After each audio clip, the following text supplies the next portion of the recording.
Singkatnya, kalau saya punya hafalan kemudian saya lupa, apakah itu berdosa? Kemudian apakah diazab atau tidak? Gitu kan?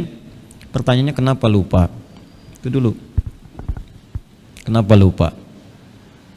Karena lupa ini punya dua sifat. Lupa anugerah, lupa masalah. Lupa anugerah itu sifat lupa, keadaan lupa yang Allah berikan kepada kita untuk meringankan beban kehidupan. Coba kalau setiap peristiwa kita ingat, wah, bisa pusing dan mungkin gila manusia. Ya, coba kalau ibu ingat sakitnya melahirkan, nggak pengen lahiran lagi.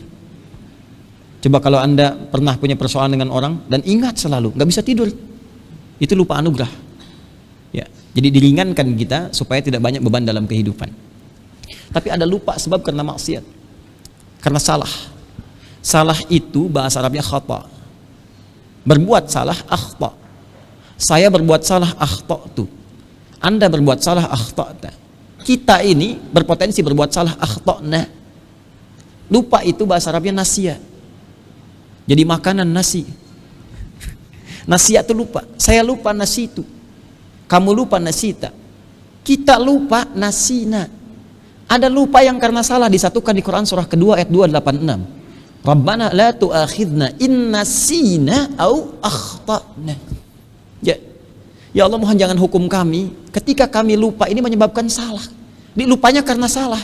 Inna sina au akhtana, nyambung. Nah, persoalannya kita ini memang ada sifat lupa yang terbawa dalam penamaan kita. Insan itu kenapa dimaknai dengan insan? Kata Ibnu Abbas radhiyallahu taala anhuma, terdapat dalam bukunya Ibnu Mandzur Lisanul Arab. Ya. Nanti tentang menjelaskan tentang hamzah, nun dan sin. Anasa turunannya insan. Kenapa kata Ibnu Abbas radhiyallahu taala anhuma, sumiyal insanu insanan bi annahu indama uhida ilaihi fanasya. Kenapa dinamakan dengan insan seakar dengan kata nasya, yaitu lupa? Karena manusia punya fitrah sifat lupa. Tadi bisa anugerah, bisa lupa karena maksiat. Sekarang karena maksiat kenapa? Karena was-was setan. Nih saya berikan secara ilmiah ya. Ini agak berat sebetulnya, tapi saya coba ringankan supaya mudah dipahami. Tahu setan nggak? Sekarang lihat gini ya. Lihat gini. Ini sangat ilmiah sekali. Ya, oleh karena itu agak konsentrasi dikit ya. Perhatikan sini. Ini setan. Nanti kalau ada waktu mungkin akhir-akhir Ramadan lah ya, kita belajar fikih setan. Untuk tahu nih setan siapa aja nih. Goda saya wudhu, goda saya sholat, goda di rumah, goda waktu di kantor gitu kan. Itu ada itu setannya. Jadi waktu saya ke rumah, anak saya mana ambil tuh. Itu waktu kecil Pak, usia 2-3 tahun. Masuk rumah saya bilang, Kak, kalau masuk rumah ucapkan assalamualaikum. Kenapa Bu ya? Ada setan nungguin rumah. Itu yang bikin kita gelisah, suka nakutin kita. Namanya dasim. Kalau kita ucapkan assalamualaikum, dia langsung pergi. Dia bilang ke temannya, nggak punya tempat di sini. Siap Bu ya? Baik. Begitu dia masuk kamar, dia bilang assalamualaikum dasim. Dia sebut namanya langsung. Ya sudahlah. Ini setan ini asalnya iblis. Ya, asalnya apa? Iblis. Apa bedanya iblis dengan setan? Kalau tak tahu cepat katakan Allahu a'lam ya. Makin paham gitu nih. Nah, ketahuannya begini, ketahuannya. Iblis ini asalnya dari jin yang berbuat fasik, yang menyimpang. Tahu dari mana dalilnya? Quran surah ke-18 Al-Kahf ayat 50. Wa idh qulna lil malaikati isjudu li adama fasajadu illa iblis kana minal jinni fa fasaqa an amri rabbi. Ketika kami perintahkan mereka sujud hormat kepada Adam, jin dan kalangan malaikat waktu itu semua sujud hormat kecuali iblis. Siapa iblis ini? Ini yang paling penting ya, tolong garis bawahi. Ini asalnya dari jin yang sangat taat, tapi tiba-tiba berulah. Dia menyimpang dari perintah Allah. Kata Allah, "Hei, kenapa kamu nggak sujud?" Sujud.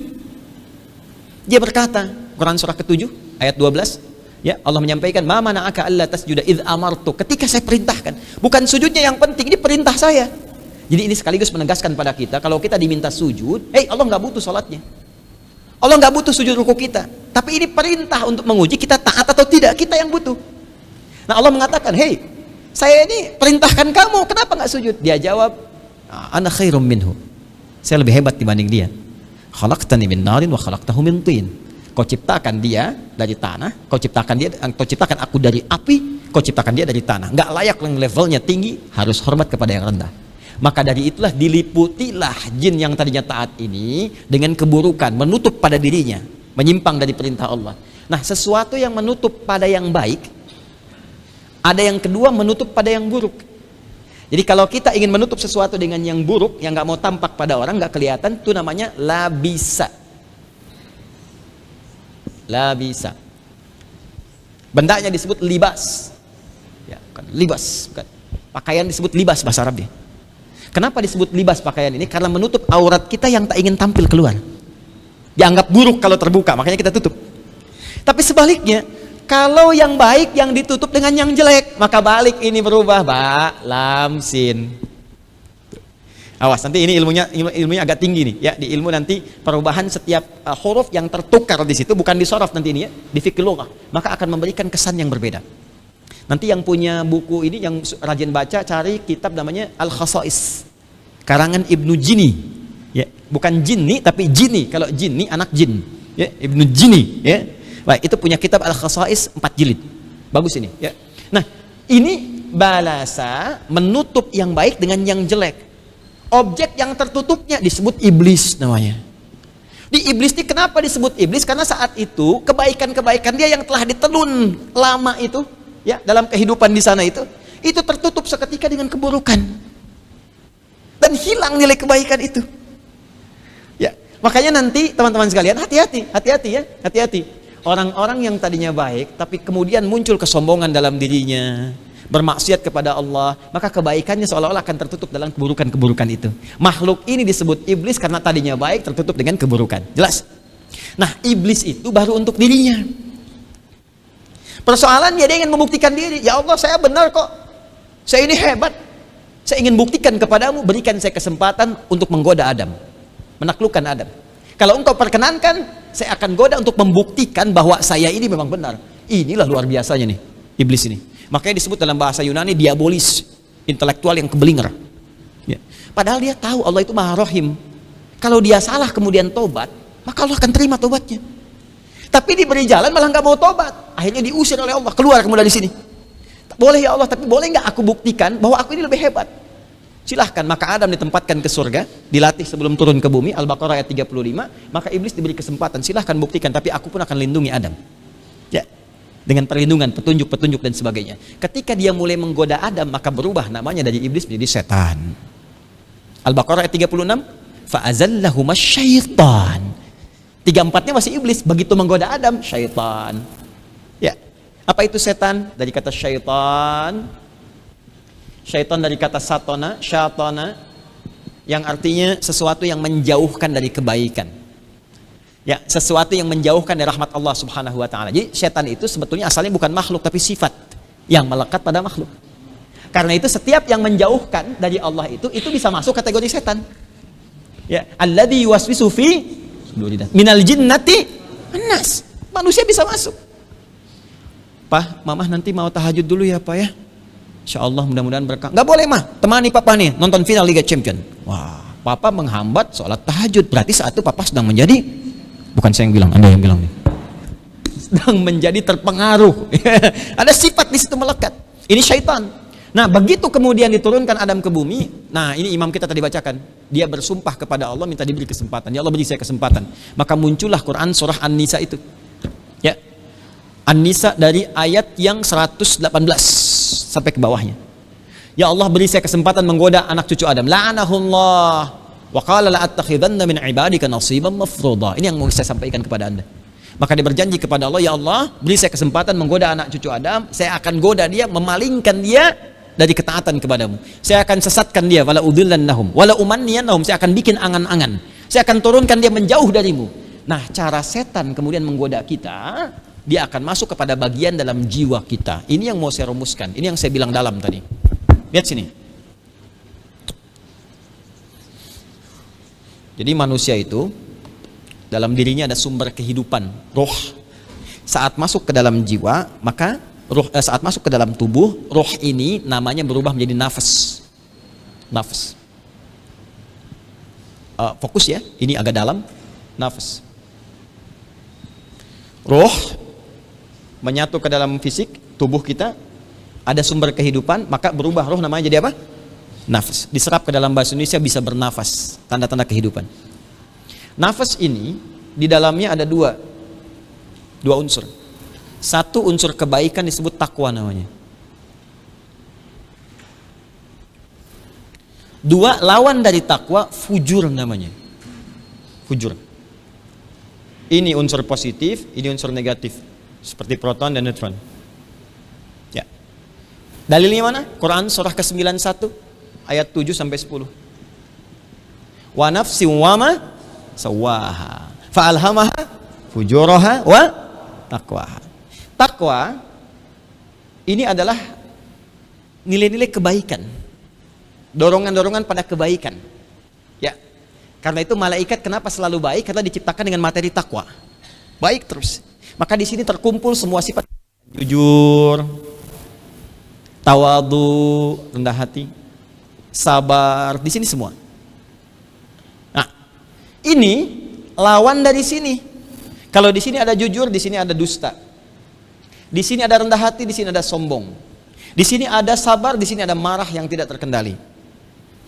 Pada mulanya sifat fujur ini diciptakan oleh Allah untuk menjadi katalis supaya mengasah yang ini naik ke permukaan. Sebab kalau nggak ada marah, sabar nggak akan muncul. Kan nggak mungkin, Bu, tidak ada apa-apa Pak, tiba-tiba pulang dari kantor nggak ada angin, nggak ada hujan, nggak ada pemicu, Papa sabar ya Pak, sabar. Mustahil kan? Harus ada kejadian kan? Maka kejadian itu ada di sini fujur. Asalnya untuk menjadi katalis ke sini. Makanya Allah mengatakan qad aflaha man zakkaha. Orang yang bisa menyucikan dirinya, maksudnya belajar menjadikan sifat fujur sebagai katalis sifat takwanya, ini akan bahagia hidupnya. Maaf, kalau nyuci itu dibuang pakaiannya atau kotorannya? Kotoran, bukan pakaiannya. Kotor nih cuci, buang, nggak begitu. Kotorannya. Saya mau tanya, kalau pakaian nggak kotor dicuci nggak? Nggak kan? Berarti kalau dia kotor, baru dicuci kan?